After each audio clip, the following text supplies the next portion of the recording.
En la clase del día de hoy abordaremos dos leyes de presupuestos mínimos ambientales de la República Argentina. Una de ellas, la Ley de Bosques, y otra, la Ley de Glaciares.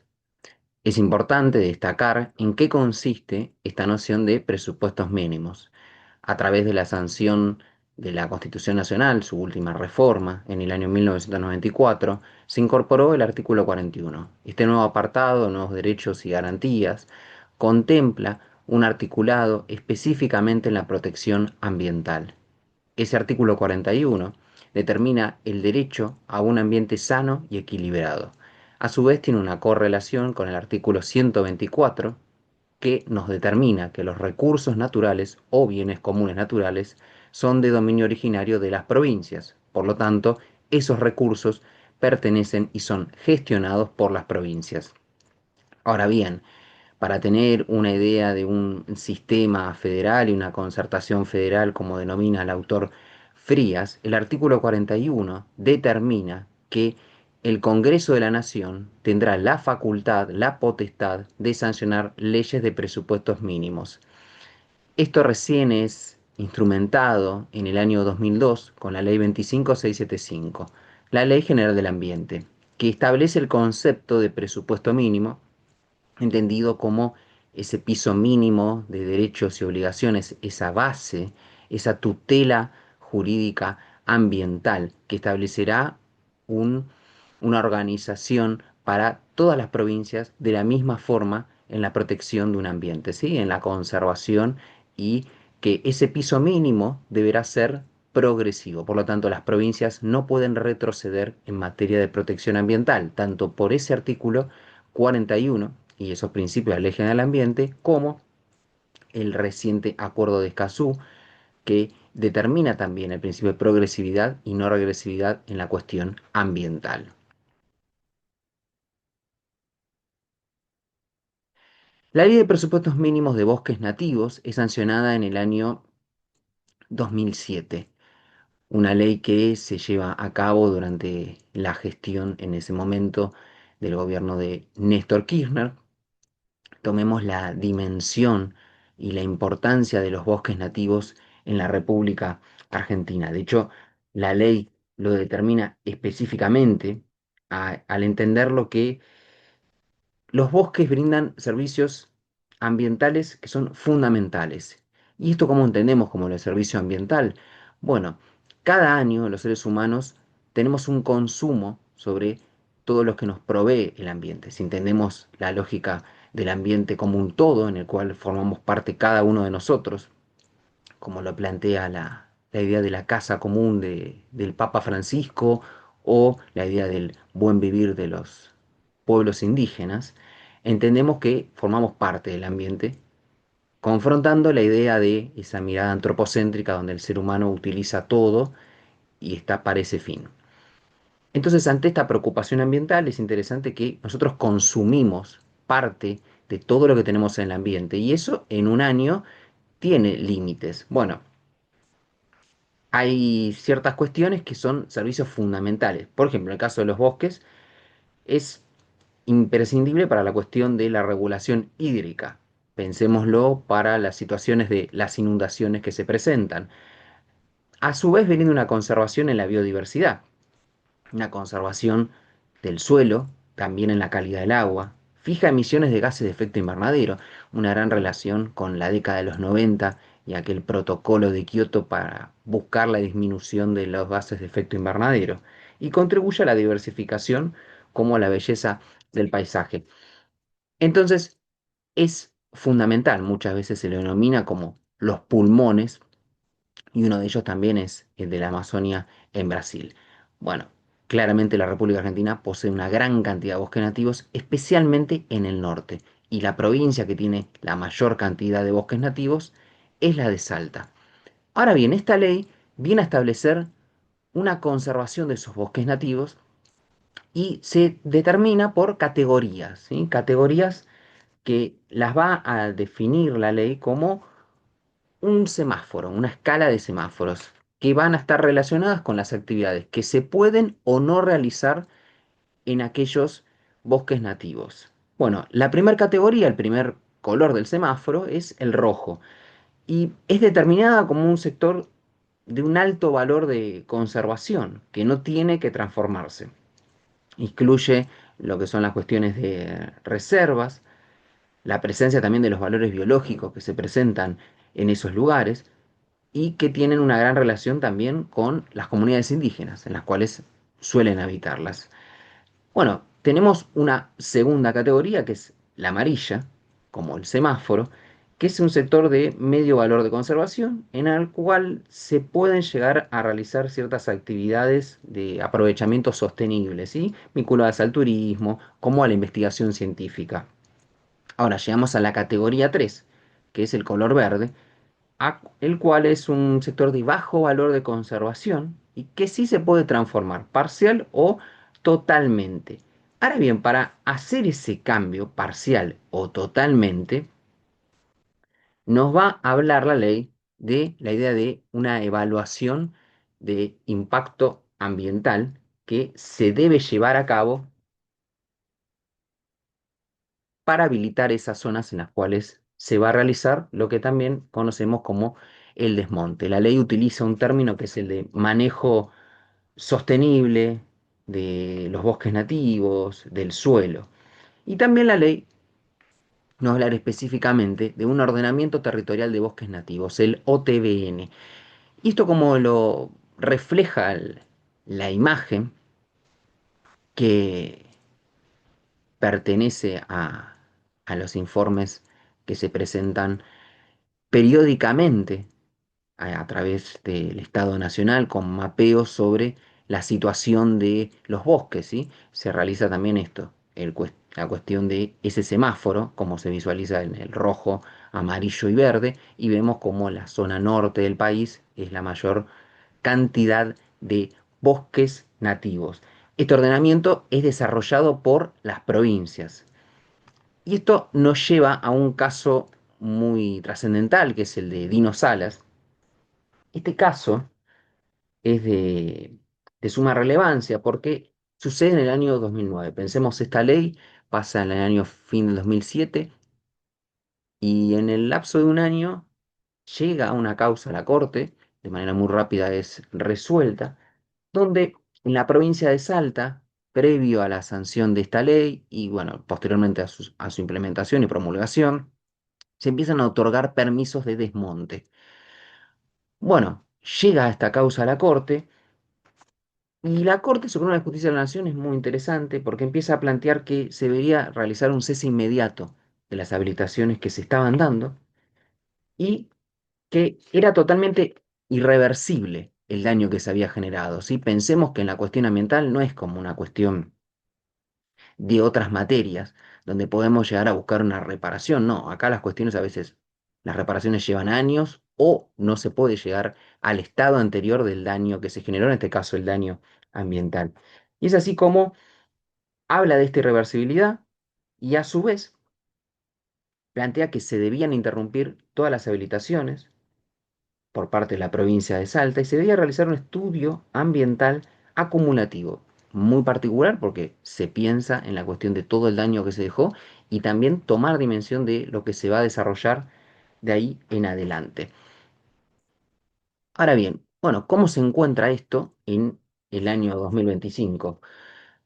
Es interesante un informe que presentó Greenpeace sobre la situación de los desmontes en el año 2024, porque allí arroja, y como se visualiza en la imagen, la provincia de Chaco, la diferencia, ¿no?, entre los bosques nativos, entre año a año, cómo han sido afectados. Pensemos también, bueno, cómo llegamos a esta situación de estas actividades de desmontes. Bueno, ¿qué hay atrás? ¿Qué otros intereses económicos, políticos, sociales? Bueno, se relaciona también con el tipo de modelo extractivista que se desarrolla en la República Argentina, principalmente el aspecto de la soja transgénica que avanza en su frontera agropecuaria a provincias donde antes no se producía este cultivo. Claramente lo vemos acá en la provincia de Chaco con esa imagen y el informe de Greenpeace am- amplifica un poco esta situación, tomando dimensión que se han perdido 150.000 hectáreas de bosques nativos durante el año 2024. El informe habla que hay un 10% mayor forestación en el norte respecto al año 2023, que se han presentado reclamos sobre ilegalidad de desmontes en Santiago del Estero y Chaco, que esto repercute en generar mayor cambio climático, vinculación con inundaciones, con la cuestión de desalojos a comunidades indígenas que viven en esas zonas, la desaparición de especies nativas. Y habla también del aspecto de las quemas, de los incendios, ¿sí? Que se han quemado más de 29.000 hectáreas, destacando las provincias de Formosa, Salta, Chaco y Santiago del Estero. Y interpreta el informe que las multas no han sido suficientes, ¿sí? Que es importante ya empezar a contar no solo con una cuestión administrativa, sino con una cuestión punitiva, penal, a lo que no poseemos en muchas leyes ambientales, solamente la ley de residuos peligrosos es la única que tiene un apartado con la cuestión penal. Pasando a la otra normativa, esta ley es muy interesante cómo se presentó y se suscitó, ¿sí? Es una ley del año 2010, es sancionada durante el gobierno de Cristina Fernández de Kirchner. La ley en su momento tuvo una aprobación en la Cámara de Diputados y Senado con un proyecto de Miguel Bonazo. La misma fue vetada por la entonces presidenta Cristina Fernández de Kirchner y el Congreso volvió a insistir con este proyecto de ley, un proyecto de ley que tuvo ese trabajo originario de Miguel Bonazo y que también una cuestión complementaria con Daniel Filmus, que representaba al oficialismo, y se pudo lograr el voto nuevamente en diputados y senadores y salió promulgada la ley de glaciares, la ley de presupuestos mínimos para la preservación de glaciares y del ambiente periglacial. La cuestión periglacial fundamental para el aspecto previo a llegar al glaciar y brindar una mayor protección ecosistémica. Bueno, cuando miramos esta ley, nos habla específicamente de un recurso que es fundamental, como es el recurso agua, ¿sí? La gran conservación de agua y específicamente de agua dulce que tienen estas zonas. Pensémoslo también en relación con la ley de extranjerización de la tierra, la ley de tierras rurales, que establece límites en el dominio para los extranjeros y que muchas veces esas compras de hectáreas son sobre zonas de glaciares, de lagos, zonas estratégicas, geopolíticas, y también tomar la dimensión que el agua es fundamental para el consumo humano y para las actividades humanas, actividades productivas, ¿sí? Vinculadas a la agricultura, la ganadería, como también a la propia minería. Y que el agua que es apta para el consumo humano es el agua dulce, del cual hay un poco porcentaje a nivel mundial, solo un 3%. Bueno, esta ley nos va a hablar de esa importancia que tiene los glaciares y la conservación del agua, con todos estos aspectos. El aspecto de la reserva estratégica que implica para el consumo humano, como para la agricultura, como para las cuencas hidrográficas, pensarlo en el todo al agua, como para la protección de la biodiversidad, la información científica y también el aspecto turístico. En ese aspecto nos va a hablar que lo entienda el glaciar como toda esa masa de hielo perenne, estable o que fluye lentamente. Y nos va a establecer un inventario de glaciares, que según el último estudio que se realizó, nos arroja que hay cerca de 17.000 glaciares en toda la República Argentina. Este inventario está a cargo de un instituto, el Instituto Argentino de Nivología, Glaciología y Ciencias Ambientales, el IANIGLA, que va a trabajar en conjunto con otros organismos de la esfera ejecutiva, del Poder Ejecutivo Nacional. Ahora bien, este inventario, ¿sí? Tiene también una gran importancia para tomar la dimensión de la cantidad de glaciares y el recurso, que es trascendental. Hay actividades que se encuentran prohibidas, específicamente por la ley en su artículo 6. como es el caso de liberar, dispersar o la disposición de sustancias o elementos contaminantes, como productos químicos, en todo el glaciar, incluyendo también el periglacial. La construcción de obras de arquitectura e infraestructura, con excepción de aquellas que son necesarias para la preservación de riesgos, como el aspecto científico. La exploración y explotación minera o hidrocarburífera también está prohibida, como la instalación de industrias o desarrollos de actividades industriales. Ahora bien, se permite, sí, que se pueda realizar una evaluación de impacto ambiental para ciertas actividades que su intervención generen algún impacto, pero que no estén contempladas estas actividades prohibidas. Y se exceptúa de la evaluación de impacto ambiental a las actividades vinculadas al rescate por emergencias, actividades científicas, como aquellas deportivas.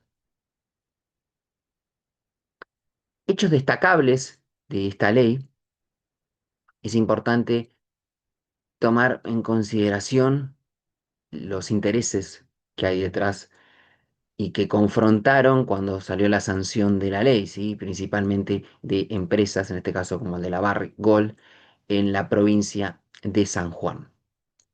Uno de estos informes ahí brindado por la página de Infobae es que la Argentina es el segundo país de la región con mayor cantidad de glaciares, cerca de 17.000. Y nos encontramos con dos situaciones de esta empresa, la Barrick Gold. Una de ellas vinculado a derrame de cianuro en Veladero, en la provincia de San Juan, que fue 5 veces mayor al permitido. En este caso, recibió una multa por parte del gobierno de San Juan, que a veces, muy pocas veces se presentan este tipo de sanciones administrativas, estos procedimientos sancionatorios y de multas para las empresas.